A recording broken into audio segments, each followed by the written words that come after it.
City leaders, police, and community members are coming together to speak out against recent crime in Columbia. Thanks for joining us tonight. I'm Marissa Hollowed. Joey has the night off. It's a story you'll only see on ABC 17 News. The movement is called Silence the Violence, and the group gathered in Douglas Park earlier tonight. That's where we find ABC 17's Jillian Fertig. And Jillian, this comes days after a shooting just blocks away from the park. That's right, Marissa. The group tells me they've been having prayer walks in some of the high crime areas in the city. They've been doing that just about every Friday, including areas like Bodie Drive and Park Avenue, about a block from here. I'll get to that here in just a second. They said tonight's gathering, though, was to help provide school supplies and clothing for kids going back to school, as well as help people find job opportunities in the community. And we want to push for prosperity and opportunity. Tonight, more than 100 people, including community leaders and volunteers, gathered to rally against recent violence in Columbia, including a Tuesday night shooting on Park Avenue.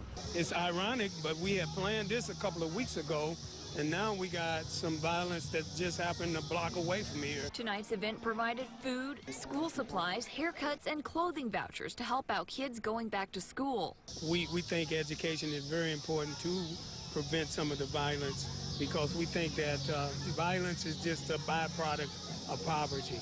But the Silence the Violence movement reaches far beyond events at Douglas Park. I am really impressed with these folks because they've really gone out to really the scariest neighborhoods that we have in Columbia. Right after acts of violence, they've been out to Bodie Drive, which is an area that's really struggled in my ward. Volunteers with the Silence the Violence movement say they want those who live in the more crime-ridden areas to know the community is behind them to support them in times when they experience violence. For us, in Silencing the Violence, this was an opportunity to simply give back to the community, give back to the kids, and really prepare them for school in a positive way as well.